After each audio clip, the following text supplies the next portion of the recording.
여러분 안녕하십니까? 김제시 선거방송 토론위원회가 주관하는 제22대 국회의원 선거, 군산시 김제시 부안군 을선거구 후보자 토론회 진행을 맡은 김하연입니다. 군산시 김제시 부안군 을선거구는 기존 김제와 부안에 군산 대야면과 회현면이 합쳐져 새롭게 만들어진 선거구입니다. 오늘 토론회는 공직선거법에 의해서 열리게 됐는데요. 후보자들의 정책과 공약 그리고 도덕성 등을 검증하는 자리입니다. 좌석 배치와 질문 답변의 모든 순서는 김제시 선거방송 토론위원회가 사전에 추첨으로 결정했음을 알려드립니다. 공직선거법 제82조 2에 따라 지금 이 자리에 2명의 후보자가 참석했는데요. 오늘 토론은 후보들의 기조 발언으로 시작해서 공약 발표, 총 4번의 공통질문과 2번의 주도권 토론, 그리고 마무리 발언까지 진행하겠습니다. 네, 이 방송은 전주 MBC 유튜브 채널로도 생중계되고 있습니다. 무소속 김종훈 후보의 방송 연설회는 이 토론 방송이 끝난 뒤에 진행됩니다. 네, 그러면 후보자들의 기조 발언부터 들어보겠습니다. 시간은 1분씩인데요. 먼저 기호 2번 국민의힘 최홍우 후보입니다.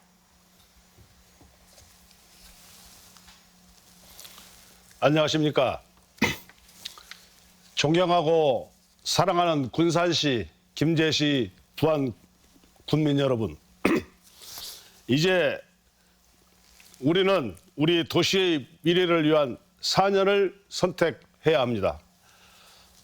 시민 여러분들은 오랫동안 더불어민주당을 선택해 주셨습니다. 그들에게 책임을 맡겼습니다. 그렇지만 군산, 김제, 부안의 주거와 교육, 교통, 생활, 편의시설, 이 복지 등 각종 경제 지표는 여전히 나아지지 않고 있습니다.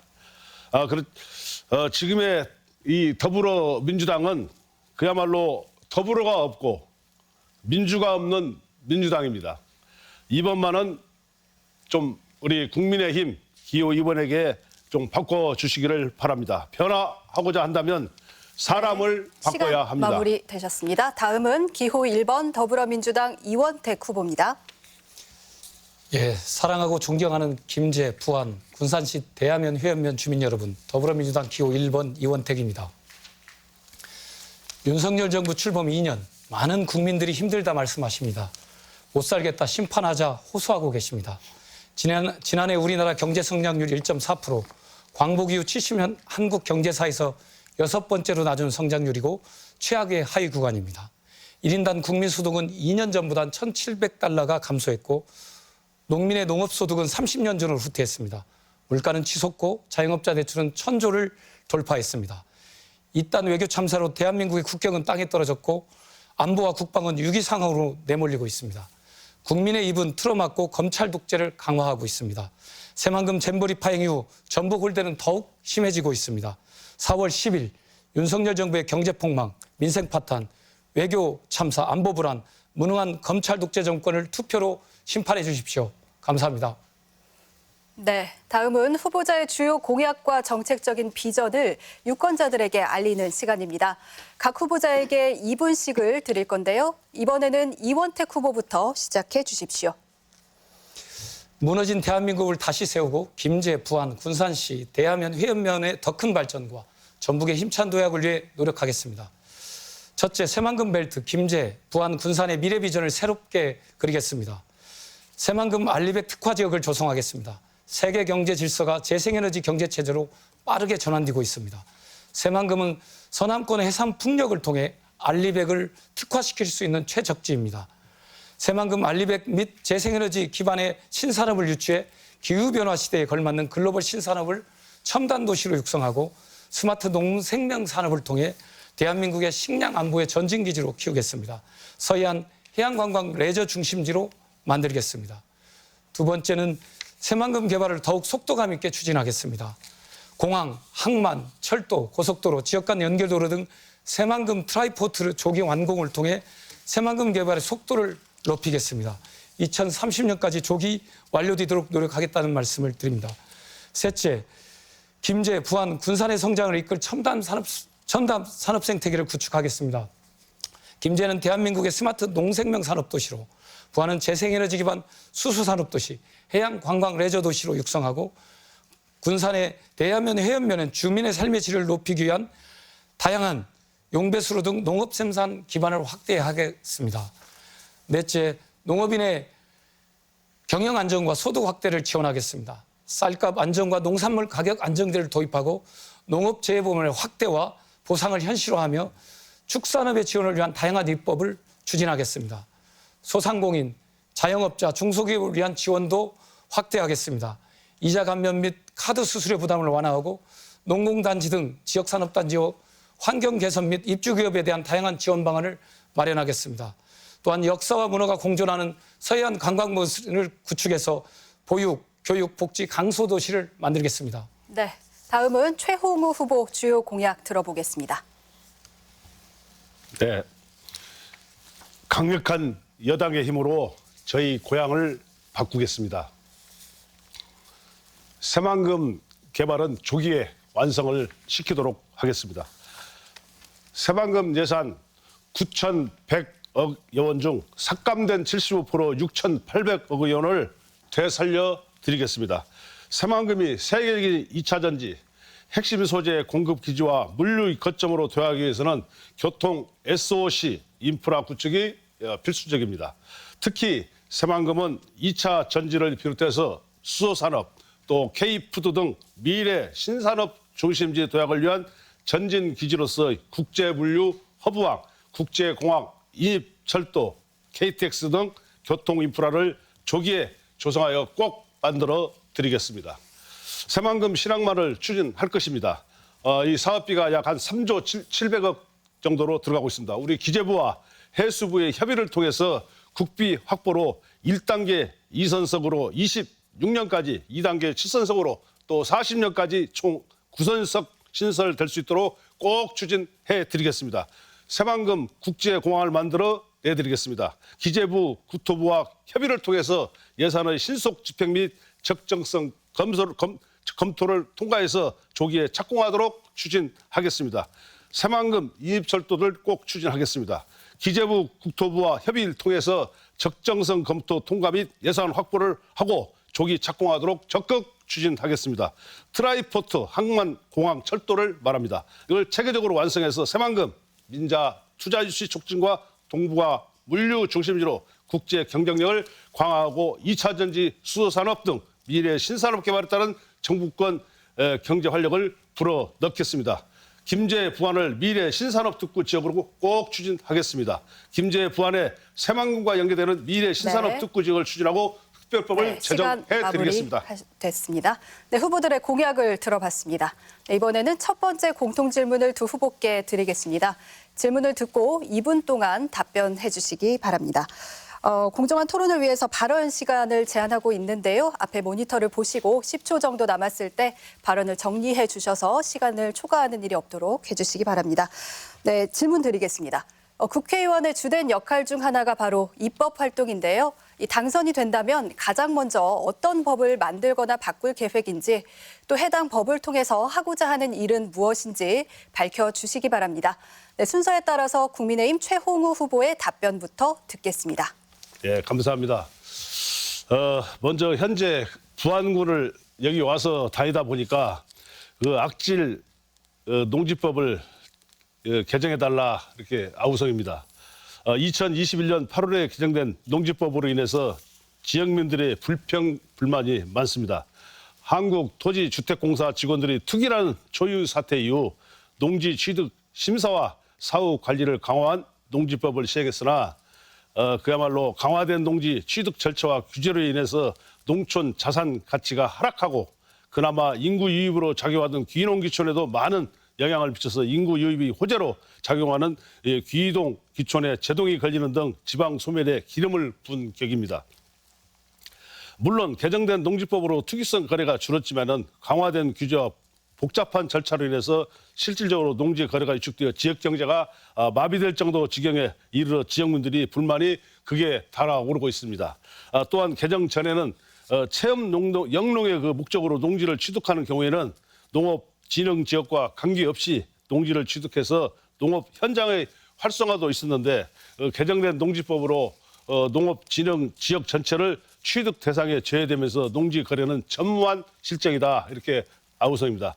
2022년도 기준 전북 농업인은 18만 3천 명으로 꾸준히 감소하고 있으며 이 중 65세 이상 농업인은 60%에 이르렀습니다. 농지법 개정을 위해서 농지를 팔지 못한 농촌의 고령 농민들은 금융권에서 농지를 담보로 대출을 받아서 생활하고 있으며 끝내 팔지도 못한 농지는 경매에 넘어가 헐값으로 매각되는 농민의 노후 안정 대책까지 위협하고 있는 현실입니다. 이처럼 현행 농지법은 전국 농지를 동일하게 규제하여 개발 수요가 전혀 없는 농촌의 현실과 맞지 않음에도 불구하고 정부는 투기 근절을 이유로 더욱 규제를 강화해서 농지법 개정 당시 수혜자가 될 걸로 예상했던 농민들의 농지 거래 실종으로 어려움을 겪는 실이 되었습니다.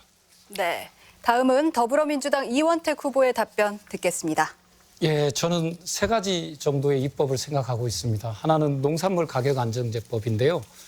사실 농산물 가격 파동이 하위 가격하고 상위 가격하고 제조업의 1.6배입니다. 가격 파동이 너무 심합니다. 또 기후 위기가 진행되면서 농산물의 안정적 생산 기반이 무너지고 있습니다.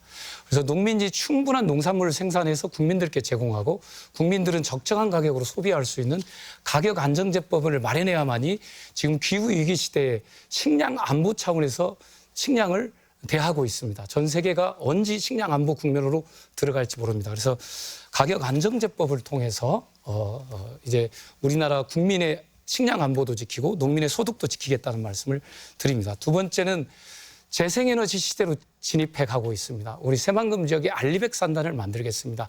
알리백 산단을 만들기 위한 새만금 특별법, 재생에너지법을 개정해서 재생에너지로 제품을 생산할 수 있는 산업단지를 구성해서 미래경제체제를 준비하겠습니다. 대한민국에서 유일하게 최초로 알리백 산단을 만들 수 있는 지역은 새만금 지역이고 부안 앞바다의 해상풍력과 태양광을 통해서 할 수 있습니다.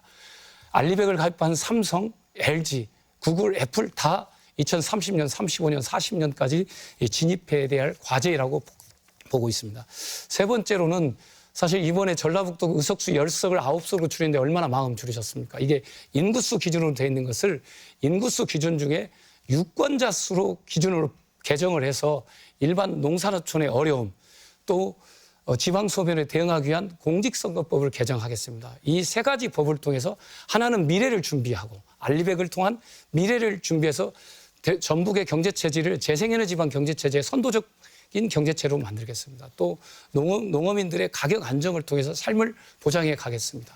그리고 전북 정치권의 이익을 대변하기 위해서 공직선거법을 개정하겠다는 말씀을 드립니다. 네, 두 후보자의 1호 입법 계획 잘 들어봤습니다. 이번에는 첫 번째 주도권 토론 순서입니다. 이 주도권을 가진 후보가 8분의 시간 동안 자유로운 주제로 상대 후보에게 질문하고 토론하시면 됩니다. 주도권을 가진 후보는 가급적 1분 이내로 질문해 주시고요. 단답형 질문이 아닌 한 상대 후보가 답변할 수 있는 시간 30초 이상 주시기 바랍니다. 네, 먼저 이원택 후보에게 8분의 주도권 드립니다. 시작해 주십시오. 예, 우리 후보자님께 또 질의를 하겠습니다. 사실 작년 우리 전라북도 도민들이 새만금 세계잼버리 파행으로 인해서 좀 아픔이 있습니다. 자존심도 많이 상했고요. 사실 새만금 잼버리를 전라북도 차원에서 열심히 유치하고 준비해 왔는데 이제 잼버리 조직이 특별법이 만들어지면서 여가부 장관 조직위의 모든 법적 행정적 권한이 넘어갔습니다. 그리고 제가 1년 전에 잼버리 준비 상황이 좀 걱정이 돼서 폭염, 폭우 또는 해충, 유색 문제를 지적을 했었습니다. 그때 여가부 장관이 걱정 없다고 답변을 했었고 제가 아마 제 기억에 대여섯 차례 지적을 했었습니다. 그러나 이렇게 보완되는 것이 없었습니다. 그러나 파행이 되고 난 이후에 이제 잼버리 저도 그 현장에 계속 있었지만 파행이 되고 난 이후에 김기현 대표라든가 송원석 의원님이라든가 정경희 의원님이라든가 이런 분들이 이 잼버리 파행의 원인을 중앙정부와 조직위가 모든 법적 행정적 권한을 예산권까지 갖고 있음에도 불구하고 전라북도 탓, 새만금 탓으로 돌렸습니다. 그때 우리 전라북도 도민들이 우리 지역에서 진행되기 때문에 마음이 아프죠. 그리고 잘 됐으면 좋겠는데 그래서 다 가서 화장실 청소하고 물병 들고 가고 봉사하고 이런 상황이었는데 그렇게 이제 전라북도와 새만금 탓으로 돌아오니 자존심 상처가 많이 있었습니다. 그때 국민의힘의 그런 대표님의 발언이라든가 의원님들의 발언에 대해서 잼버리 파행의 원인과 그 발언에 대해서 어떻게 생각하는지 한번 여쭤보고 싶습니다. 네. 질문에 대해서 답변 드리겠습니다. 윤석열 대통령 그 하시는 업무가 밉죠. 민주당에서 굉장히 밉죠. 사실 저희도 대통령께서 좀 배려를 해 주시는 그러한 모습으로 좀 갔으면 좋겠는데 아마 거기에 대해서는 저희도 좀 우리 민주당과 거의 비슷합니다. 국민들이 지금 그렇게 하고 있기 때문에 여론 지지도가 많이 안 올라간다는 것은 그것을 방해해 주는 건데 실질적으로 잼버리 파행의 그 준비는 지난 정부에서 했습니다. 여기 우리 이원택 후보님은 현직 국회의원이시죠. 그렇다면은 이원택 후보님도 거기에 대한 책임에서는 벗어날 수가 없다고 저는 생각합니다. 그래서 이 잼버리 파행에 대한 그 의원으로서 실질적으로 정부만 믿고 이렇게 실행하는 걸로 알고 있는데 그리고 그 여가부 장관 그 김현숙 장관이죠 그때 당시에 그분이 지금 좀 잘 못해서 사퇴를 했죠. 해서 지금 새만금이 계속 정체 상태에서 지금 진전이 없고 여기 나오는 후보님들 우리 전주시에서 나오시는 후보님들 보니까 전부 그 새만금에 대해서 질의하고 답변하고 이렇게 문제가 전부 새만금으로만 이렇게 확산이 되고 이렇게 있기 때문에 사실 이 전라북 도민들이나 이쪽 분들은 참 염증을 많이 낼 겁니다. 그래서 우리 이원택 의원님도 후보님도 당시에 예산 결산도 하셨고 또 다수당이었고 그런데도 이걸 못했으면은 그 책임은 저한테 주지 말고 아니 그러니까 거기에서는 제가 해야 할 일이 아니기 때문에 제가 제가 하도 길어서요. 네네. 제가 물어본 것은 이제 요점은 이겁니다. 잼버리 파행의 원인은 사실 어떤 정부의 그때 안일한 대응, 초기 대응 실패였고 뒤로 갈수록 정부가 저는 좀 대응을 잘했다고 봅니다. 인정하는데 문제는 그것에 전라북도 탓과 새만금 전라북도도 자기 반성을 하죠. 우리가 좀 더 했을 거예요. 그러나 정부와 여당이 이걸 전라북도 탓으로 돌리면서 공격을 했는데 거기에 대해서는 아까 그런 안타까움을 동의하신다고 하니까 제가 더 이상 말씀을 제가 이제 하진 않겠습니다. 제가 한 말씀만 더 드리면 예. 실질적으로 지금 이원택 후보님 현직 국회의원님이십니다. 아직까지. 예. 그렇다면은 여기 국민의힘의 기호 2번 저 최용호가 당선된다는 보장이 없습니다. 이 지역 정서라든지 또 호남의 여러 가지 정치적인 현안이 그렇습니다. 그래서 저는 이번에도 제가 어느 정도의 그 투표권만 가지고 우리 중앙부처에 올라가게 되면 제가 이원택 후보님이 당선이 되더라도 같이 합심을 하고 협치해서 우리 전라북도 도민들의 모든 정책 사업은 전부 신고를 해드릴 수 있습니다. 같이 협치하고 합치한다는 거 감사하고요. 다만 이제 그런 지점에서 그 윤석열 정부가 좀 성찰이 필요하다는 말씀을 제가 드리고 싶었고 이게 전라북도나 새만금 탓이 아니라 윤석열 정부의 새로운 미래를 위해서라도 성찰이 필요하다는 얘기를 제가 지적하고 싶었고 또 그걸 동의하고 또 앞으로도 협치를 해주신다니까 감사하다는 말씀을 좀 드립니다. 또 그렇게 되기를 저도 기대하겠습니다. 두 번째는 사실 그러면서 사실 새만금 예산이 많이 삭감된 거 아시죠? 새만금 예산이 많이 삭감이 됐습니다. 사실 새만금 예산이 사실 8월 달까지만 잼버리 데이 직전까지만 하더라도 부처 단계에서 순항이 됐다가 잼버리 데이 끝나자마자 전액 기재부에서 삭감을 했습니다. 78%를 삭감을 하게 됐습니다. 이제 그렇게 됐는데 그러면서 한쪽으로는 적정성 검토를 하고 한쪽으로는 공항, 철도 그다음에 그 지역 간 연결도로 적정성 검토를 하고 하나는 또 이제 기본계획 마스터 플랜 변경 용역을 하고 있습니다. 이 적정성 검토가 올 6월 달에 끝나는데 잘못하면 새만금에 아까 중요한 SOC가 수덥뛰는 상황이 올 수 있습니다. 그래서 적정성 검토는 이미 사전 타당성 종역, 에타까지 다 통과된 거거든요. 적정성 검토는 법적인 권한이 아닙니다. 의무적인 조치인데 정부가 그것을 새만금 예산을 제동 걸려고 그런 적정성 검토와 그다음에 MP 변경 과정을 밟고 있다 이렇게 보는데 어떻게 생각하십니까? 실질적으로 제가 좀 답변을 드리는데 이거를 지난 그 정부만 믿고 실행했을 때 새만금 예산을 대폭 삭감을 한 것에 대해서 저도 잘 알고 있습니다. 이 자초를 시키게 했다는 것이 아니라 새만금 예산을 재검토를 해서 이행한다는 게 우리 정부의 취지입니다. 그래서 이거 현재 지금 그렇게 진행하고 있고 정부가 또 우리 호남 전북을 이렇게 다니다 보면은 유권자님들이 전부 홀대한다 그렇게 말씀하시는데 절대 홀대는 그렇지 않습니다. 그러니까 이제 저 후보자님 그때 만약에 전북 새만금을 더 위에서 하려고 했다면 새만금 예산을 삭감하지 않고 그 토대 위에서 예를 들면 마스터 플랜 변경 용역을 한다든가 네네. 이랬다면 저희들도 동의하고 수능을 했을 텐데 네네. 새만금 예산을 부처 단계에서 반영된 것을 78%를 삭감해버리고 네네. 그러고 난 다음에 재검토하겠다는 그 용역이기 때문에 네네. 아니 당연히 전북인들 입장에서는 윤석열 정부가 새만금을 혼대하고 정부를 혼대할 거라고 보고 있고 네네. 또 예산 제가 개수조정 소위 들어가서 예산 협상을 했는데 끊임없이 대통령실에서 이걸 반대하고 있는 것이 이제 기재부하고 협상하는 과정에서 확인이 돼요. 네. 예, 그러다가 이제 최종 마지막 단계에서 그래도 3천억을 증액시켜서 이제 마무리가 됐는데 마무리가 된 거죠. 그래서 전북 홀대, 새만금 홀대론이 나올 수밖에 없다는 거죠. 그러나 어떻든 간에 우리 후보자님도 좀 힘을 모아서 네. 이 부분을 개선해 갈 수 있도록 좀 힘을 모아주실 의사가 있습니까? 지금 그 후보님께서 말씀하신 그 삭감된 금액 있지 않습니까? 예. 75%라고 했죠. 그 돈 6,800억 원 되는 돈도 제가 네, 정리해 확실하게 주십시오. 살려드리겠다. 그렇게 하고 다녔습니다. 우리 지역민들한테. 네, 이게 알겠습니다. 그 이렇게 새만금에 해서 대해서는 누구나가 다 네, 우리 공감대를 이원택 가지고 후보의 주도권 토론 8분이 모두 사용하셨고요. 네, 이번에는 최호구 후보에게 주도권을 드리겠습니다. 역시 시간은 8분이고요. 시작해 주시기 바랍니다.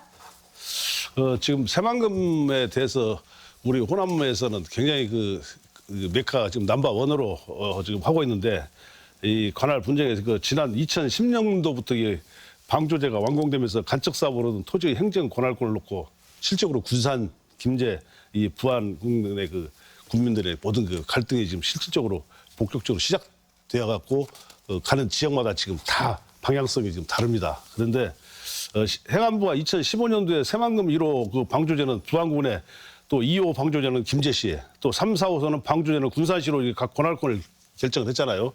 근데 일부 지역의 그 반발로 그 긴 법적 다툼이 벌어졌고 2021년도 대법원이 행안부 결정에 손을 들어서 준 걸로 알고 있습니다. 방조제 권할권의 그 연접 지역의 소유권을 둘러싸고 시군 갈등은 여전히 지금 진행 중입니다. 실제 그 새만금 동서도로는 김제 그 진봉면 신포항 시점에서 새만금 2호는 방조에는 진봉면 신포에서 이 족점까지 있는 새만금 내륙 간선도를 지나서 2020년도 11월 준공됐음에도 3년이 이미 지났는데도 지금까지 관할권이 정해지지 않고 있는 걸로 좀 알고 있습니다. 대법원이 그 지난 2013년도인가 2021년도 두 차례 판결을 통해서 관할권 방향을 제시했다 하는데 새만금의 매립지의 관할 결정이 지연돼서는 안 된다고 주민들의 행정 편의와 안전이 확보하는 관점에서 논의돼야 된다고 강조를 했는데 중앙부처와 협의해서 하루빨리 이 관할권을 결정하도록 하고 장기간 이어져온 새만금권 시군간 갈등을 분쟁도 좀 종식되고 또 귀속시 그 결정도 하루 좀 빨리 좀 결정해서 행안부와 그 중앙분쟁조정위원회가 국민으로부터 위임받은 그 매립지를 결정을 중심 입장에서 원칙에 따라 조속히 이행하도록 해야 할 것이다. 그런데 지금 우리 후보님께서는 어떤 생각을 가지고 계시는가 한번 좀 답변 한번 해보세요. 예, 사실 이제 우리나라는 매립지의 관할권을 결정하는 방식이 네덜란드하고는 다릅니다. 네덜란드는 간척지를 개간할 때 관할권을 먼저 결정하고 그 다음에 개발을 하고 그 관할권이 결정됐기 때문에 개발되고 나면 당연히 관할권 소속이 결정되죠. 근데 우리 새만금은 35년 전에 관할권을 결정하지 않고 개발에 들어갔습니다. 그리고 개발에 들어갔는데 부분이 개발될 때마다 그 관할권을 결정해 오는 방식으로 했습니다. 지금까지 총 8개 정도의 관할권을 결정했는데요. 그러니까 김제, 부안, 군산이 개발이 되고 나니까 옛날에는 바다였는데 개발이 되고 나니까 땅이 드러나고 개발이 되고 나니까 서로의 역사적, 행정적, 지리적 근거를 가지고 자기 관할권이라고 주장을 하고 있습니다. 아, 그래요? 우리나라 법 체계는 이런 관할권을 조정하는 사회적 분쟁 조정 기구가 중앙 분쟁 조정위원회가 있고요. 여기에 결정 나면 승복하지 못하면 대법원을 가고 대법원을 갔다가 또 결정이 나면 헌법재판소를 가게 돼 있습니다. 이 3단계 절차에 따라서 분쟁이 조정될 수밖에 없다. 저는 이렇게 보고 잘 있고요. 알겠습니다. 예, 다른 네, 거 좀 하나 좀 질의 좀 해보겠습니다. 혹시 우리 후보님께서 농지법에 대해서 관심이 많이 가지고 농지법에 대해서 그 입법했죠. 그런데 실질적으로 지금 그 머물러 있는 이 손볼것이 사실상 많은 것 같아요. 왜 그러냐 하면은 농지법이 개정되었을 때 농가 하락에 대한 그 여파로 해서 농민들 그 사무질이 그 수준 이하로 지금 떨어져 가지고 농민들의 불평 불만이 하늘을 찌르고 부안군은 지금 관광 자원이 풍부한데도 낙후를 면치 못하고 있는데 해상 경계 그 폐소로 바다를 빼앗기도 우리 후보님은 전혀 그런 사실과 부합하지 않는다고 말씀을 하신 걸로 언론에서 내가 한번 봤어요. 그런데 그 시민과 국민들은 지금 혀를 찰 정도로 지금 그 어려운 지경에 이르고 있는데 우리 후보님의 그 의정활동을 이렇게 부안 그 지역신문에 실린 내용을 살펴보니까 의정활동 성과는 전혀 그 전무하고 의정활동 최고 성과는 의원 생활을 하면서 4년 동안 뭐 길거리에다가 전부 막 담벼락 시골 마을까지 막 구석구석 뭐 새만금에 대해서 또 그 여러 가지 그 농민들을 위해서 농지법을 위해서 그 많이 그 했다고 그렇게 나와 있어요. 그게 언론에. 근데 앞으로 이 놓여진 전 지역 전체 과제들을 엄청 많던데 이걸 어떻게 해결하실 방안이 있으신가? 지역 농민들이 그 악질법이라고 하는 농지법 개정 이후 부작용이나 농민들에게 민폐는 없다고 그렇게 생각하십니까? 여기에 대해서 한번 좀 답변 한번 해보세요. 예, 농지법과 관련해서는 네네. 제가 이제 재작년에 공인중개사 협회, 부안군 협회와도 간담회를 했었었고요. 그러니까 LH 사건이 터지면서 그 부동산 투기 논란이 됐고 네. 그 대부분의 농지가 농지를 가지고 부동산 투기가 됐습니다. 그때 이제 농지법 개정이 있었는데 그게 정부 입법입니다. 정부가 입법을 해서 의원한테 부탁을 했는데 그때 대표 발의한 것은 제가 아니고 다른 의원이 대표 발의했다는 말씀 드리겠고요. 아, 우리 후보님 안 하셨습니까? 예. 저도 농지법을 발의는 했습니다. 그러나 발의했잖아요. 예. 그때 그러니까 법은 계속 발의를 합니다. 네네. 그러나 그때 이제 부동산 투기에 맞춰서 했던 건 다른 의원이 발의를 했고 저도 그때 농지법은 뭐냐면 농지를 취득하고 난 이후에 이분이 계속 농사를 짓는지 안 짓는지 1년 후에 점검하자는 그 개정안을 하나 냈습니다. 냈다는 말씀이죠. 시간이 가니까 혹시 환원할 생각 있으세요? 예? 아니 근데 저는 이렇게 보고 있습니다. 네. 그 법을 환원하는 게 아니라 네. 문제는 뭐냐면 관광지역 부안 같은 경우는 절대 농지가 있어요. 진흥구역이 있고 비진흥구역이 있거든요.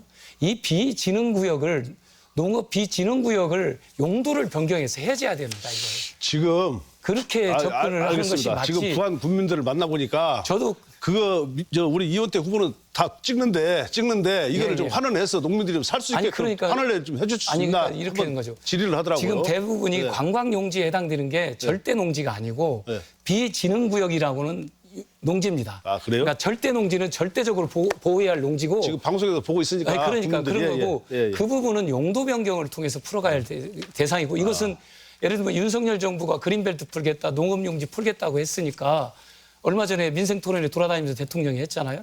그러니까 우리 후보님께서도 그런데 부안의 그런 비진흥지역 해안도로 따라서 풀릴 수 있는 그 비진흥지역 같은 경우는 과감하게 저도 해제해야 된다고 봅니다. 그러니까 이제 그런 건 개인적으로 같이 우리 협조했으면 좋겠다는 그러니까 말씀이죠. 우리 개인적으로 후보님께서는 그 환원할 생각은 아직은 없다. 협치를 해서 예를 든다면 예. 헌법과 법률에 농지는 농민만이 소유하게 돼 있어요. 그렇죠. 예, 헌법과 법률에. 그래서 그다음에 농민들이 굉장히 민폐가 그러니까 많고. 예를 든다면 농지를 사고 싶은 청년들은 비싸서 어렵다고 그러고 네네. 팔고 싶은 사람들은 또 안 팔려요.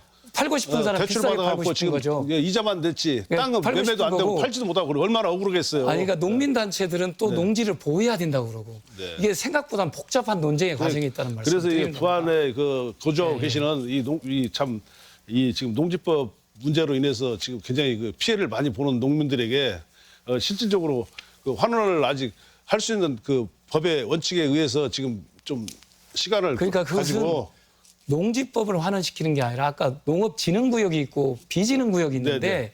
비진흥구역 농지를 용도 변경을 해서 완전히 풀어야 된다는 말씀을 드리는 겁니다. 그 방향이 제가 볼 때는 해법이다 이렇게 말씀드리는 겁니다. 예. 그런 노력을 하고 있다는 말씀도 드리고요. 알겠습니다. 예. 네, 최용 후보님 시간 다 사용하셨습니까? 네, 그러면 이렇게 해서 두 후보의 주도권 토론을 진행을 해봤고요. 계속해서 두 번째 공통 질문을 드리겠습니다. 앞서 주도권 토론에서도 잠깐 언급된 문제이긴 합니다만 이 새만금 관할권을 놓고 군산과 김제, 부안 등이 벌이는 다툼이 어제 오늘의 일은 아닙니다.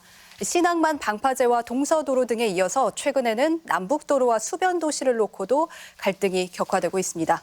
공교롭게도 새롭게 만들어진 선거구에는 김제와 부안 그리고 군산 일부까지 포함이 돼 있는데요. 이 문제 해법 어디에 있다고 보시는지요? 네, 먼저 국민의힘 최용우 후보의 답변부터 듣겠습니다. 시간은 2분입니다. 지금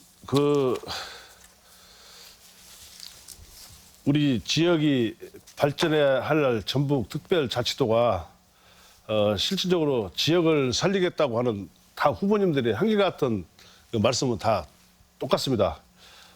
안주구는 2022년도 노전택배를 인수한 그 상장업체 코엘 패션과 14만 5,800평방미터 부지에 2,200억을 투자를 하는 그 협약을 이미 체결을 했고 영업소 8,600여 개를 보유한 노전택배 본사 유치에 이미 성공했습니다. 올해는 쿠팡이 그 공동업 둔산리의 일원에 16,500 제곱미터의 규모의 배송센터를 구축을 했습니다. 근데 김제는 50여 평이라는 그 백산 공동면 일대 공항 부지가 20여 년 가까이 풀밭으로 방치되고 있는데 아무런 지금 방향이 없어요. 그래서 저는 지금 우리 국민의힘과 제가 식량 안보와 국민들의 삶의 질 향상을 위한 신품종 개발 등을 위해서 종자 그 생명산업 메카로 자리매김을 좀 해보고 싶다 이렇게 말씀을 드리고 일자리 창출과 인구 유입을 해야 전북 지역에 활기를 좀 쏟아 부을 거 아닌가 저는 그렇게 생각을 하고 있습니다.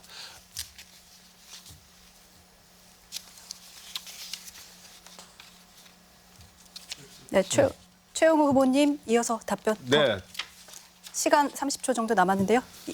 지금 제가 우리 이원택 후보님에게 지금 우리가 공통 질문을 했기 때문에 말씀을 드렸는데 지금 시간이 지금 여의치 않기 때문에 제가 좀 중요한 우리 김제, 부안 또 이쪽 지역의 시군민들에게 여러 가지 지금 하고 싶은 말인데 제일 큰 역사 김제 부용역에 대해서 잠시 후에 시간이 지금 다 갔기 때문에 얘기를 지금 하도 되겠습니까? 네, 이제 조금 후에 시간 사용하시면 되겠습니다. 네, 그러면은 이번에는 더불어민주당 이원택 후보의 아까 공통 질문에 대한 답변 들어보겠습니다. 예, 관할권 문제는 사실 영토의 문제라고 볼 수가 있습니다. 어느 나라 대통령이 자기 영토를 포기하겠습니까? 자기 영토를 지켜야죠. 지자체장은 자기 행정구역을 지킬 의무가 있습니다. 그래서 각 지자체장들이 자기 행정구역을 지키기 위한 노력은 정당한 권리 행사다 이렇게 저는 봅니다. 이것을 갈등이다 분열이다 생각하지 마시고 정당한 권리 행사로 이해해 주셨으면 좋겠고 그 정당한 권리 행사가 조정되는 과정이 충분히 대법원 헌법재판소를 거쳐서 하는 겁니다. 이웃집하고 담벼락을 놓고 내 땅이 들어갔는가 안 들어갔는가 그 지적조사를 통해서 결정하지 않습니까? 자기 영토를 그 누구도 포기할 수 없습니다. 그 포기하는 순간 자치단체장을 포기해야 되거든요. 그래서 저는 관할권 분쟁을 갈등이나 분열로 보지 마시고 정당한 권리 행사로 봐야 된다는 말씀을 드리고요. 두 번째는 지나친 캠페인이 주민 갈등을 일으킬 수 있다고 보고 있습니다. 중분위와 대법원, 헌법재판소의 법률적 과정을 통해서 해결하는 것이 맞다 이렇게 저는 보고 있다는 말씀 드립니다. 그런 과정을 통해서 관할권이 해결이 된다고 보고 있고 현재 동서도로, 만경 709, 남북도로도 지금 중분위 단계에 들어가 있습니다. 중분위가 지금 5차까지 심사한 걸로 알고 있는데 거기에는 전문가들이 많이 있습니다. 그 전문가들의 결정을 존중해 가야겠다 이런 말씀 드리겠고요. 다만 아까도 네덜란드는 관할권을 결정하고 그다음에 개발을 했는데 우리나라는 관할권을 결정하고 개발이 안 되니까 한 15년, 2015년에 대법원 판결을 통해서 나온 게 있습니다. 그게 유일하게 지금 기준이 되고 있습니다. 만경강, 동진강 기준으로 해서 나온 게 되고 있고 이것이 효력이 인정된다면 그 기준으로 해서 관할권 분쟁은 정리될 거다 이렇게 보고 있습니다. 그래서 도민 여러분들께서 또 김제나 부안 또 군산시 대한민국 주민 여러분께서 이것은 정당한 권리 행사하고 지자체장들이 해야 할 의무 중에 하나다. 이것을 어떤 정부가 갈등 때문에 예산을 안 준다는 프레임으로 몰아가서는 안 된다 이렇게 보고 있습니다. 네. 이렇게 두 후보의 답변 잘 들어봤습니다. 이번에는 두 번째 후보자 주도권 토론 시간입니다. 아까와 마찬가지로 주도권을 가진 후보가 자유롭게 상대 후보에게 질문하고 토론하시면 되는데요. 질문 시간은 가급적 1분 이내로 해주시고요. 답변 시간 30초 이상 보장해 주시기를 당부드립니다. 네, 그러면 선거방송토론위원회가 사전에 정한 순서에 따라서 이원택 후보부터 시작하겠습니다. 이번에는 시간을 9분 드리겠고요. 네, 시작해 주십시오. 예, 후보자님, 일단 뭐 그냥 가볍게 정치적 이슈도 하나 얘기를 소견을 좀 듣고 싶습니다. 어려운 건 아니니까요. 이종섭 전 장관이 이제 호주로 갔는데 그렇잖아요. 갔다가 돌아와서 사의를 표명했는데 사실 이 부분에 대해서는 사실 윤석열 대통령이 사실상 임명하고 갔다 온 케이스고 불러들인 케이스고 맞습니다. 예. 사의를 표명했는데 저는 이 부분은 공수처 수사를 앞두고 있는 거기 때문에 사실 이종섭 대사를 경질했어야 맞다. 이렇게 보는데 어떻게 생각하십니까? 지금 저희 지역에서 국회의원 후보를 뽑는 저는 정책에 대해서는 굉장히 우리 후보님이 말씀에 동감을 하고 저보다도 이쪽 지역에서 국회의원도 하셨고 또 오랜 동안 이 지역을 지켜왔기 때문에 제가 공감을 가지고 하고 있는데 지금 이종섭 그 대사 얘기를 하니까 뭐 제가 발령낸 것도 아니에요. 예, 맞습니다. 그렇지 않겠습니까? 그런데 예. 그분이 여러 가지 지금 수사 중에 있는 사람이 거기 갔다는 것은 저희도 지금 후보가 말씀하신 대로 똑같이 동감합니다. 예. 하고 그건 잘 못했고 또 황상무 문제도 우리가 봤을 때 국민 정서에 맞지 않다. 그래서 그분 자신이 먼저 사퇴를 했지 않는가. 저는 그렇게 생각을 합니다. 뭐 더 덧붙여서 말씀드리면 제가 욕을 먹어도 좋아요. 그러나 대통령께서 디올백 이 얘기를 좀 하실 것도 같아서 한번 시원하게 다 드릴게요. 그것도 뭐 대통령 뭐 2번, 3번 하는 것도 아니고 처음 해봐서 우리 김건희 여사님께서 뭐 처음으로 한번 받은 것 같아요. 그런데 여기 엊그제 제가 김제 이 군사를 다니면서 보니까 할머니도 나도 디올백 300만 원짜리 갖고 다니는데 뭐 그거 하나 받은 거 가지고 그러나 그건 도덕성 문제로 얘기를 했겠지만은 그것도 사실 국민 앞에 솔직하게 앞으로는 그런 일 않겠다라는 얘기를 좀 했었으면 좋겠다. 저는 그렇게 말씀을 한번 드리고 싶었어요. 예, 아유, 감사합니다. 예, 저도 그렇게 말씀해 주시니까. 시원하게 말씀을 할 걸 해야죠. 감출 거 없습니다. 우리가 원래 51%, 이 53%까지 여론이 올라가다가 갑작스럽게 지금 말씀하신 대로 핵칼 문제, 황상무 문제, 또 뭐 이종섭 문제 이러한 일들을 위해서 이렇게 한 것에 대해서 좀 국민 여러분께서 많이 용서해 주시고 우리 국민의힘 좀 입당하더라도 이번에 다시 한번 전화위복 기회를 대서 이번 김제 부안 군산에서 좀 표가 좀 많이 좀 저한테 좀 실려주셔서 제가 중앙부처에서 큰 일을 해서 우리 국회의원이 되시는 민주당의 국회의원이라도 제가 좀 많이 좀 도와서 예산도 좀 많이 끌어올 수 있는 그러한 보태를 좀 만들었으면 좋겠다. 저는 그렇게 말씀드리고 싶습니다. 제가 그러니까 저는 윤석열 그 얘기 좀 하지 마세요. 중앙부처 얘기를 좀 우리 하지 말고. 그러니까 제가 이제 가볍게 한번 말씀드린다고 했는데 군산 얘기. 가볍게 말씀드린다고 했는데 또 크게 말씀하셔서 저는 윤석열 정부의 성찰과 반성이 필요하다는 걸 제가 좀 말씀드리고 그 억울함이 없도록 돼야 된다는 말씀을 좀 드리는 겁니다. 제가 김제 부안은 농업도시고 또 대하면 회안면도 농업도시인데 우리 전라북도의 쌀 주품종이 신동진 벼입니다. 네, 알고 있습니다. 신동진. 잘 알고 제 계실 것 친구가 같아요. 신동진 도매 공장 성덕 그렇습니다. 산업 사실 알죠, 성덕산. 재작년 쌀값 파동이 있으면서 정부가 다수학 품종인 신동진을 퇴출시키겠다. 이렇게 선언을 했습니다. 정한근 장관 때. 그래서 제가 거기에 맞서서 농민들이 다수학 품종을 통해서 소득을 올리려고 하는데 그걸 품종시킨다는 것은 말이 안 된다 해서 3년 유예를 해놨습니다. 다수학 품종을. 그래서 농민들께서 지금 걱정을 많이 하세요. 왜냐하면 신동진은 밥맛도 좋고 다수학 품종이기 때문에 농민 소득에도 도움이 되는데 정부가 역행을 하고 있거든요. 이 신동진벼 퇴출에 대해서 어떻게 생각하십니까? 지금 후보님 말씀하신 대로 지금 가까운 친구도 지금 똑같은 말씀을 저한테 하더라고요. 그래서 원래 이모작인데 실질적으로 지금 우리나라가 지금 쌀이 좀 남아 돌아가는 것 같아요. 그래서 지금 거기에 대해서는 저도 지금 똑같이 공감대를 형성을 하고 있고 농촌에서 나오는 그 쌀 생산량을 그대로 그냥 이 직거래를 해서 그분들이 일하는 그 피와 땀이 거기에 맞질 않습니다, 지금. 그게 굉장히 마이너스식으로 지금 가기 때문에 벼농사 하고 싶지도 않다. 그런 농민들이 지금 많아요. 그래서 그걸 바로 잡아야 되겠어요. 근데 예. 네. 예, 바로 잡는 데 대해서 동의해 주신 걸로 제가 네, 이해하겠습니다. 그거는 연기할 수 있습니다. 예. 제가 이제 부안에서 사실 부안 앞바다에 꽃게를 잡는 시즌이 있습니다. 네. 그때 이제 육지로부터 한 12km를 연안이라고 그 밖을 그네라고 하는데 네. 사실 그 꽃게잡이 시절에 그네배가 들어와서 꽃게를 잡았습니다. 그래서 연안 어선이 잡는 조업구역하고 큰 배가 들어와서 잡는 조업구역이 겹쳐서 이중조업구역이라고 그러는데 그때 이제 4,200만 평 중에 3,300만 평은 제가 풀었어요. 나머지가 이제 한 그 1,000만 평 정도가 남아 있습니다. 네.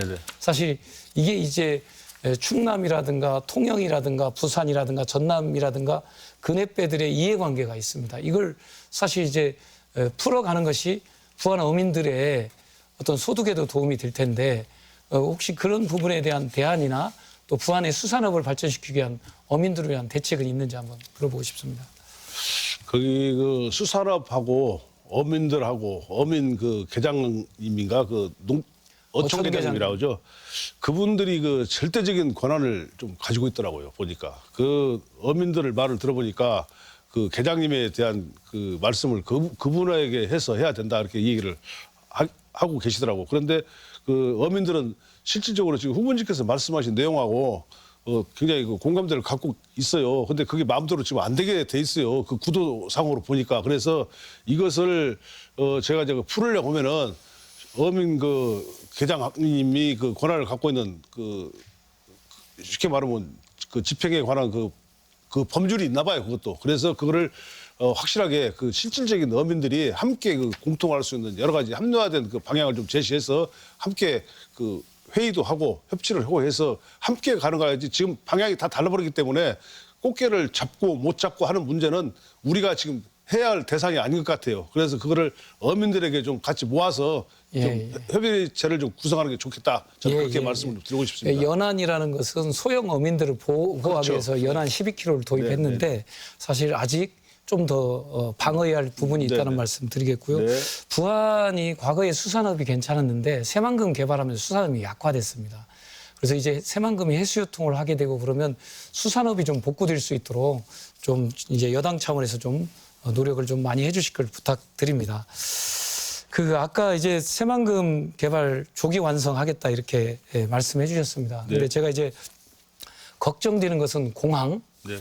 그다음에 지역 간 연결도로, 네. 철도 부분입니다. 사실 적정성 검토를 하겠다는 게 딱 이 세 가지거든요. 네.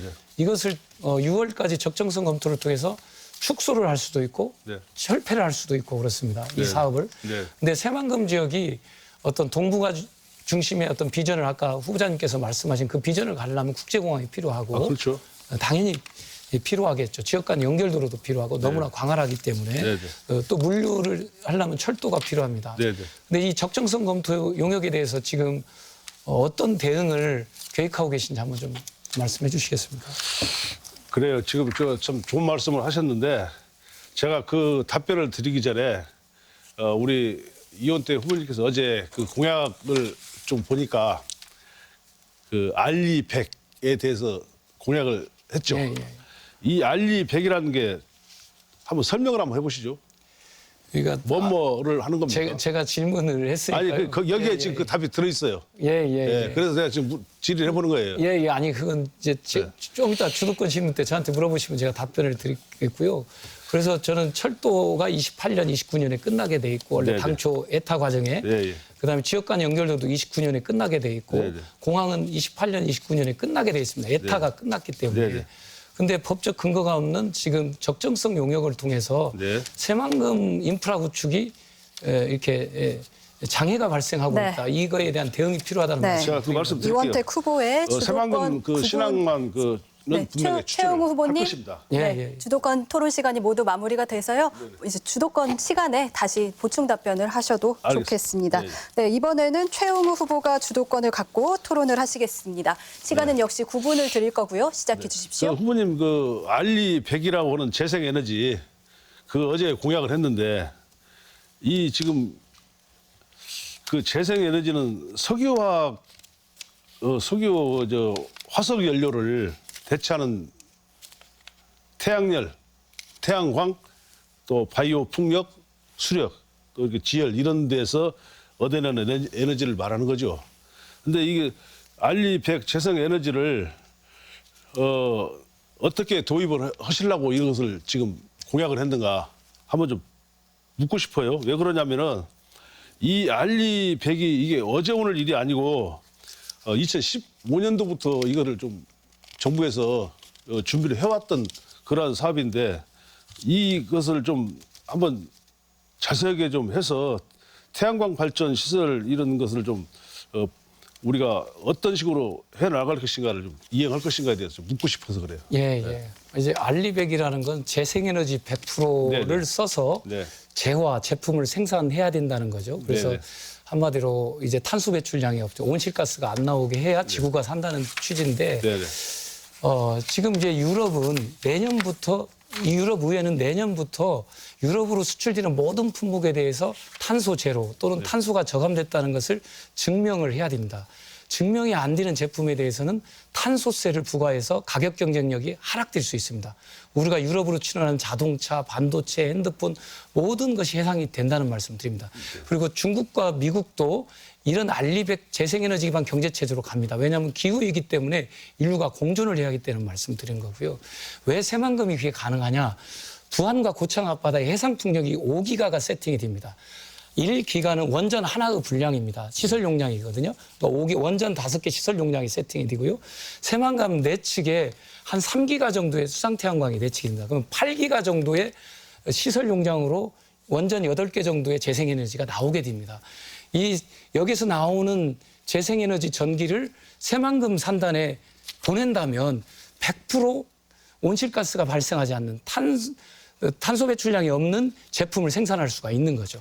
지금 삼성, LG, SK, 애플, 구글, BMW 반도체 장비를 공급한 ASMR도 다 알겠습니다. 알리100 그런데 이 태양광이라고 하는 거는 이미 지나간 정책 사업입니다. 저는 그거를 안 하고 알리100에 대해서도 지금 사실상 태양광은 구름만 이렇게 날씨가 끼어도 전력 공급에 차질을 빚을 정도로 날씨에 따라 전력 공급 격차가 엄청 큽니다.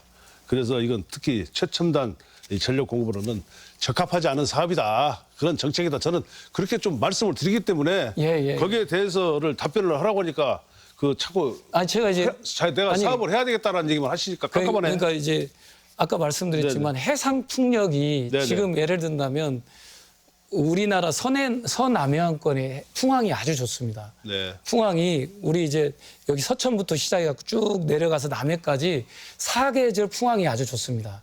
그래서 아까 해상 풍력 5기가가 원전 5개 시설 용량 5기가가 세팅되도록 절차가 다 끝나 있어요. 그러니까 해상 풍력은 좋아요. 예, 그렇죠. 해상 풍력은 그러니까 저도 공감하고 5기가 정도의 전기가 무탄소로 전원을 지지하기 때문에 그건 좋습니다. 그러니까 네네. 5기가 정도의 전기가 새만금에 공급되면 알리100 산단을 만들 수 있다는 거고요. 그 인근에서 아까 이제 일조량에 따라서 태양광이 달라지겠지만 기본적으로 전원 공급은 5기가 분량의 원전 5개 시설 용량에 태양광 해상 풍력이 취소를 온다는 해주시고 거예요. 아닙니다. 지금 보니까 이거 태양광 중국에 대해서 중국을 지금 도와주는 역할밖에 없어요. 이게 철진한 그러니까 지금 정책 사업이에요. 우리가 한화큐셀이 사실 막 성장하다가 지금 우리나라 재생에너지 사업이 죽으면서 문 닫고 미국으로 가고 있지 않습니까? 근데 세계 시장 재생에너지 시장은 열리고 있습니다. 더 확대되고 있고요. 큐셀 하나당 고성능화가 돼가고 있습니다. 그래서 태양광도 기술이 진화가 되면 더 많은 전기를 생산할 수가 있습니다. 그래서 이미 세계 경제 체제가 한마디로 탄소 경제 체제에서 재생에너지 경제 체제로 들어가는 초입에 들어와 있습니다. 이것을 우리 대한민국이 선도적으로 가지 않으면 밀린다고 보는 거죠. 수출 주도형 국가에서 가격 경쟁력을 상실할 수밖에 없다는 알겠습니다. 거죠. 제가 주도권이니까 거기까지만 하고 저는 그걸 반대를 하고 있습니다. 그 적재사업은 좀 폐쇄하시고 좀 새롭게 우리 원조 수소라든가 이런 아까 말씀하신 대로 그런 정책을 좀 했으면 좋겠어요. 지금 그 부용력 있죠, 부용력. 이게 우리 지금 시급한 문제입니다. 이 부용력의 역사에 지금 그 최규성 그때 당시 의원님이 계실 때 그 역사를 부용력에다가 군산 또 이 김제 부안 또 전주까지 여기에가 지금 역사가 사실 들어와야 맞아요. 지금 김제역에는 KTX 역사가 있어도 지역구니까 있어도 하루에 딱 2번 아침 한 번 저녁 한 번 정차하고 바로 떠나버리는 그런 무용지물의 역사예요. 말만 KTX지. 그래서 이 가까운 인근 부용역을 되살려서 그곳에다가 좀 타당성 검사를 해서 제가 이렇게 혹시라도 의원이 된다면은 저 입법 발의를 한번 하고 싶어요. 그래서 이거를 당선이 되면 이거를 좀 해서 우리 역사를 군산, 익산, 익산도 마찬가지고 김제, 전주, 부안까지 해서 유치해서 여기에는 여러 가지 예산 타당성으로 한번 예산 발의를 할 수 있고 다중화 역사로 우리 전북 지역에 전국 지역에서 함께 이용하는 먹거리 또 쇼핑몰도 좀 큰 센터를 지어서 유치해가지고 찾아오는 그야말로 김제, 부안, 군산, 전주 등이 좀 이용하는 그러한 큰 역사를 좀 만들어 보고 싶다. 저는 그렇게 말씀드립니다. 그래서 이렇게만 해더라도 우리 경제도시 또 이쪽 지역에 여러 가지 경제 일자리가 좀 많이 탈바꿈되지 않을 것인가. 많이 사정해야 되니까 인구가 유입이 돼야 되는데 교통도 안 좋고 하니까 자꾸 떠나요. 일자리도 없고. 그래서 여기에 대해서 한번 답변 한번 해보세요. 제가 드리는 이 공약 정책이 어떤가?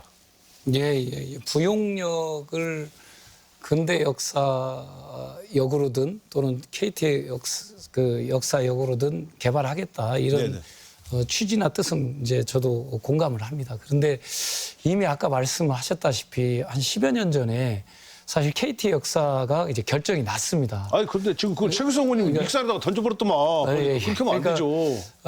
최규성 의원님이 던진 건 아니고 그때 당시 이제 정부와 전라북도가 뭐 협의하는 과정을 통해서 결정이 난 걸로 제가 알고 있고요. 다만 이제 제가 볼 때 이미 이제 결정이 난 지 10년이 됐는데 익산역에서 부용역까지 실거리가 한 몇 킬로가 안 될 겁니다. 근데 KTX는 아시다시피 250km, 300km로 다니는 거거든요. 익산역을 폐쇄하고 예를 든다면 이전을 하는 문제라면 익산역을 폐쇄하고 이전을 하는 문제라면 익산 정치권과 익산 시민들을 설득하는 문제가 있고 이건 아마 국민의힘에서도 복잡할 겁니다. 조배석 의원부터 동의하지 않으실 거예요. 아니죠. 근데 동의하지 않을 거고 제가 이제 말씀드릴 그렇지 거고요. 않습니다. 그런데 이제 그래서 익산역을 폐쇄하고 일로 옮기는 부분은 쉽지 않은 과제다는 말씀드리겠고 폐쇄는 아니고 다만 KTX 역사를 부용으로 옮기자. 역사만 KTX만 하자. 그러면 전주시, 군산시, 김제, 부안 분들이 그리고 원거리를 가지 않고 그러니까 이제 주 정차역을 이제 예를 든다면 부용역에 놓자는 거고 광명역 같이 만들자. 저는 그런 이제 생각. 그런 논바닥 옛날에 광명역이 뻥을 판이었었어요. 그렇게 되면 익산에서 예를 든다면 KTX가 50대가 멈췄다 치면 이 멈춘 50대가 한 4, 5km 가서 또 50대가 멈춰야 하잖아요. 근데 300km로 달리는 이 KTX 아니 잠깐만요. 제 답변을 드리니까 그게 쉽지 않기 때문에 KT 익산역에서 멈추고 있는 모든 노선을 일로 똑같이 가는 건 적절하지 않다고 보고 있고요. 또 하나는 모든 노선을 다 가는 건 적절하지 않다고 보고 있고 그다음에 김제 역사하고 부용 역사하고 어떻게 또 이렇게 해야 할지도 우리가 고민드릴 대목들이 김제 있습니다. 시민들은 좋아해요. 아니 그러니까 어차피 부용역에 쓰게 되면은 좋아합니다. 그러니까 어떻게 말씀을 하시냐면 김제 시민들은 또 역전에 계신 주민들은 또 이것을 부분의 시간 김제 역사로 옮기자는 다 의견을 사용하셨습니다. 저한테도 많이 그러니까. 9분의 시간 다 쓰셔서 주도권 토론은 여기서 마무리하도록 하겠습니다. 두 후보님 주도권 토론 여기서 마무리하도록 하고요. 이어서 세 번째 공통 질문 드리겠습니다. 올해 전북특별자치도가 출범을 했죠. 이 명칭과 제도가 바뀌었습니다만 그것이 실제 주민들이 체감할 만한 변화 그리고 지역의 발전으로 이어질지에 대해서는 여전히 의문도 나옵니다. 이 전북특별자치도의 실효성을 높이기 높이기 위해서 어떤 입법 활동을 할 계획인지 답변해 주시기 바랍니다. 답변 시간은 2분이고요. 국민의힘 최홍우 후보부터 말씀해 주시기 바랍니다. 특별자치도의 발전 전략에 대해서 말씀하는 거죠? 지금 진행자께서 말씀하신 내용에 대해서 현재 다시 한번 말씀을 드리지만은 인근의 익산시는 호남권 최초로 우리 삼성 코스코를 전담팀까지 꾸려서 유치를 했습니다. 제2의 혁신도시와 공공기관 이전에 실적으로 총력을 다 하고 있습니다. 완주군이 지금 2022년도 로젠 택배를 인수한 상장업체 코엘 패션과 14만 5,800평방미터 부지에 2,200억 원을 투자를 하는 협약을 체결했기 때문에 영업소 8,600여 개를 보유한 노젠 택배 본사 유치에 성공을 했습니다. 그런데 이곳 김제 보안 이쪽은 어떻습니까? 전무한 상태입니다. 그래서 올해는 이 쿠팡이 봉동업 두산의 일원에 16,500평방미터 규모의 배송탑을 구축을 했는데 다음부터 우리 전지 산업으로 인해서 김제 부안에도 이러한 발전 전략을 하기 위해서는 꼭 상장업체를 좀 유치를 해야 되겠다. 저는 꼭 그렇게 말씀을 좀 드리고 싶습니다. 그리고 부안이 지금 채석강이 있거든요. 부안 채석강을 저는 관광 명소로 좀 우뚝 세워서 전국에서 찾아오는 관광단지로 좀 만들어드리고 싶고 새만금의 해창 석산 부지를 활용을 해서 산림 복원을 통한 친환경 자연 치유 공간을 조성해서 농촌 신산업 육성 발표에 따른 제4차 농어촌 지역개발 5개년 기본계획이 차질 없이 진행되게 해서 해창 석산 산림 복원과 자연 속 치유 공간 조성으로 글로벌 휴양 관광지로 좀 꼭 육성을 해보고 싶습니다. 네, 이어서 더불어민주당 이원택 후보의 답변 들어보겠습니다. 이번 이제 특별자치도 출범은 우리 전라북도에는 새로운 기회인 건 분명합니다. 이 기회를 어떻게 내발적인 발전 전략으로 만들어 가느냐가 과제라고 보고 있습니다. 333개의 특례가 있고요. 그 특례에 여러 가지 핵심적 요소가 있습니다. 그걸 다 거론해서 말씀드리기는 어렵습니다. 그러나 첫 번째는 농생명 산업 육성을 위한 농생명 산업지구를 지정하는 겁니다. 이게 종자, 약용, 바이오 산업과 연결되어 있습니다. 그래서 우리가 바이오 산업, 그린 바이오, 레드 바이오, 화이트 바이오 이런 산업을 키우려면 사실 농생명 지구로 지정을 해서 이걸 아까 절대 농지를 풀 수 있는 권한이 지금 도지사한테 내려와 있습니다. 그래서 농생명지구로 지정을 해서 바이오 산업과 약용식물 또 종자산업단지로서의 변화를 도모해야 된다 이렇게 좀 말씀을 드리고요. 두 번째는 아까 이미 지구가 기후위기 때문에 재생에너지 경제체제로 전환되어 가고 있습니다. 유럽이 가고 있고요. 미국과 중국 또 전 세계권이 그렇게 갈 거라고 보고 있습니다. 그래서 재생에너지 발전지구 지정을 통해서 대한민국에 유일하게 재생에너지를 대량으로 공급할 수 있는 곳은 새만금 지역뿐이 없습니다. 그것도 전남이나 경남에서 10년 이상 앞섭니다. 그래서 알리백산단을 조성해서 가는 것이 맞고 그 특례를 적극적으로 발전 전략으로 활용해야 된다는 말씀 드리겠고요. 또 여러 가지 특례 중에 무인 이동체와 관련된 새만금의 특례가 있습니다.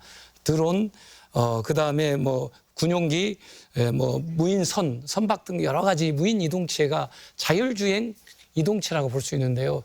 이 산업군을 새만금 지역에 이렇게 절차에 따라서 단계적으로 준비해서 우리 이제 아마도 4차 산업혁명 시대에 자율주행의 어떤 메카로서의 기능과 역할을 할 수 있도록 우리가 특화된 분야, 드론부터 선박부터 또 여러 가지 자율주행의 이런 것을 추구해 가야 된다고 보고 있습니다. 여기까지 듣고요. 이어서 공통질문 하나 더 드리겠습니다. 네, 군산시와 김제시, 부안군 모두 소멸 위험 지역입니다. 지방자치단체마다 저출생 문제를 완화하고 인구와 일자리를 늘리기 위해서 온 힘을 쏟고 있습니다만 한계가 뚜렷합니다. 당선되신다면 입법기관으로서 이 문제를 어떻게 풀어가실 건지 답변해 주시기 바랍니다. 네, 이번에는 이원택 후보의 답변부터 듣겠습니다. 답변 시간 2분입니다. 예, 일자리 창출과 출산율 제고 문제인데요. 일단 출산율부터 먼저 말씀드리겠습니다. 사실 출산율에서 핵심적인 문제는 주거, 그다음에 돌봄과 교육, 그다음에 일자리 이렇게 되는 것 같습니다. 주거는 헝가리 방식입니다. 그러니까 결혼을 해서 아이를 낳으면 뭐 2억이든 3억이든 대출을 해주고 그다음에 저리로 대출을 해주고 둘째 아이 낳으면 이자를 삭감해주고 셋째 아이 낳으면 원금을 탕감해주는 방식입니다. 헝가리는 이 정책을 통해서 출산율이 다시 올라갔습니다. 주거 문제는 이런 방식을 통해서 해결하는 게 필요하다고 보고 있고요. 돌봄과 교육은 프랑스 방식으로 대학교까지는 정부가 책임져야 된다 이렇게 보고 있습니다. 그리고 그 OECD 국가를 보면 가족 지원 공공 지출이 높은 나라들은 출산율이 올라가 있습니다. 그러니까 아동 수당이랄까 여러 가지 출산 수당이라 올라간 나라들은 올라가 있습니다. 우리가 5천만 명의 경제를 유지하려면 지금 이 적극적인 대책을 하지 않으면 안 된다. 이걸 포퓰리즘으로 봐서는 우리 경제가 2050년에 가면 4천만 명 정도로 준다는데 경제에 큰 위기가 올 거다 이렇게 말씀드리고요. 일자리는 저희 지역이 뭐 산업화 도시는 아니기 때문에 사실 모든 일반 농산어촌에 특화 산업을 넣기는 다 어렵습니다. 근데 핵심적인 대책은 저는 농업소득이 지금 947만 원 정도인데 농업소득을 2천만 원대까지 1인당 올리면 부부지간에 4천만 원을 벌 수 있거든요. 그래서 일반 농산어촌에 사람이 돌아오고 거기에서 출산하고 하려면 일자리를 농업의 소득을 올리지 않으면 불가능하다. 모든 농촌에다가 특화 산업을 다 집어넣을 수 없습니다. 그래서 농업 생태계에 농업 소득을 올리는 어떤 정책을 펴야 되는 거고요. 도시는 아까 이제 특화 산업 또 기업 유치 다양한 어떤 전문 분야의 어떤 그런 것들을 만들어내는 게 필요하다 이렇게 보고 있고요. 아까 말씀드린 것처럼 농업 소득을 900만 원대를 2천만 원대까지 올리기 위한 정부 정책과 로드맵이 필요하다고 말씀드립니다. 네, 이어서 최홍우 후보의 답변 들어보겠습니다.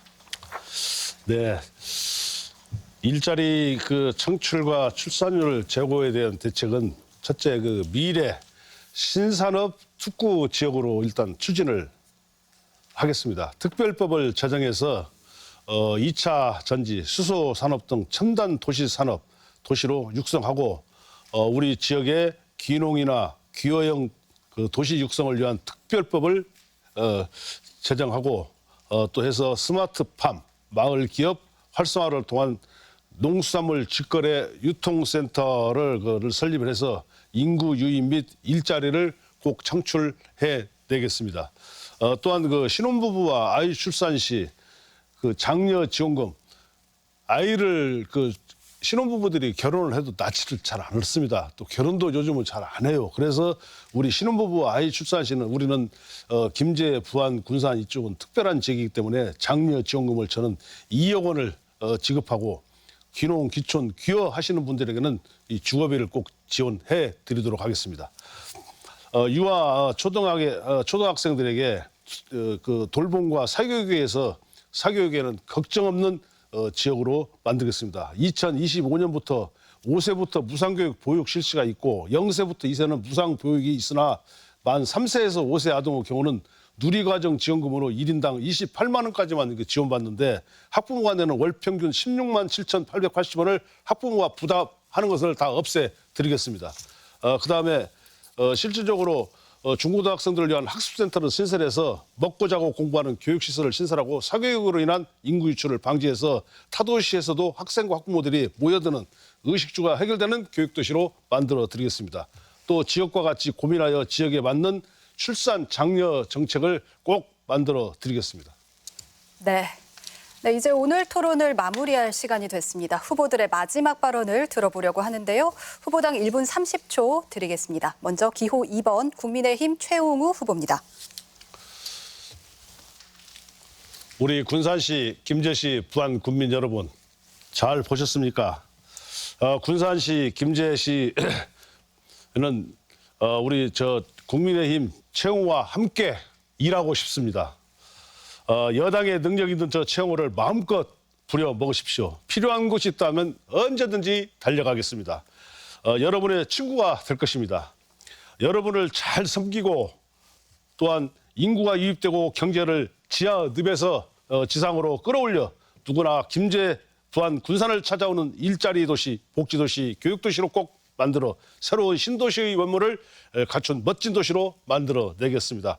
윤석열 정부의 조금이라도 섭섭했던 마음 푸시고 사랑하는 내 고향 군산 김제 부안이 어느 도시 못지않게 잘 살고 찾아오는 도시로 만들어내겠습니다. 저 최용호가 민주당 이원택 후보에게 밀려서 낙선이 된다 해도 저 최용호에게 힘을 주신다면 우리 이원택 후보와 협력해서 예산 반영에도 우리 전북 발전에 최선을 다해 고향 발전 함께 노력해 나가겠습니다. 기호 2번 국민의힘 저 최용호에게 꼭 지지와 성원을 부탁드립니다. 감사합니다. 네, 다음은 기호 1번 더불어민주당 이원택 후보의 마무리 발언입니다. 예, 존경하는 김제 부안 군산시 대양면 회원면 주민 여러분, 저는 21대 국회에서 민생을 살피고 김제 부안 전북의 자존심을 지키기 위해 아낌없이 쉼없이 달려왔습니다. 새만금 잼물이 파행을 전북 탓으로 돌린 윤석열 정부와 국민의힘에 맞서 최선봉에서 싸워왔습니다. 쌀값 안정을 위해 삭발까지 하며 농어민의 목소리를 대변했고 윤석열 정부가 삭감한 새만금 예산도 복원했습니다. 전북 국회의원 의석수 10석을 사수 전북도민의 자존심을 지켜냈습니다. 시민단체가 평가한 국회의원 의정활동 종합평가에서 평가 대상 268명의 국회의원 중 5위에 올랐습니다. 지난 21년 8월경 일입니다. 병해충 피해로 쌀 농가가 힘들다는 어느 농촌에 살고 계시는 한 어머니의 전화통화를 받았습니다. 바로 현장으로 달려가 피해 상황을 점검했습니다. 전북 지역 병충해 피해는 농업재해라는 정부라고 주장하며 정부를 설득했습니다. 농식품부, 농진청, 전북도의 피해 조사 후 농업재해로 공식 인정되었고 재해 대비 331억 원, 피해 농가 융자 275원이 지원됐습니다.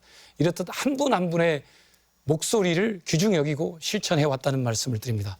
김제 부안이 키워주신 이원택, 병충해 피해에 대한 정부 지원을 이끌어냈던 추진력으로 늘 현장에서 주민들과 함께하며 김제, 부안, 군산, 전북 대도약을 이끌어내겠습니다. 더 겸손하고 낮은 자세로 주민을 섬기며 임성률 정부를 심판하고 민주당 총선 승리, 정권 교체를 위해 노력하겠습니다. 감사합니다. 네, 두 후보의 마무리 발언까지 모두 들어봤습니다. 긴 시간 토론해 주신 두 분 수고 많으셨습니다. 네, 여러분 오늘 토론 어떻게 보셨습니까? 현명한 선택을 위한 의미 있는 시간이 되셨기를 바랍니다. 바로 이어서 기호 7번 무소속 김종훈 후보의 방송 연설회가 이어집니다. 여러분의 많은 관심 바랍니다. 오늘 토론은 중앙선거방송토론위원회 홈페이지와 유튜브 채널 그리고 전주 MBC 유튜브 채널을 통해서도 다시 보실 수 있습니다. 내일 오후 5시 55분에는 군산시, 김제시, 부안군 갑선거구 후보자 토론회가 생중계됩니다. 네, 그럼 이것으로 김제시 선거방송토론위원회가 주관한 제22대 국회의원 선거, 군산시, 김제시, 부안군 을선거구 후보자 토론회를 모두 마치겠습니다. 함께해 주신 여러분 고맙습니다.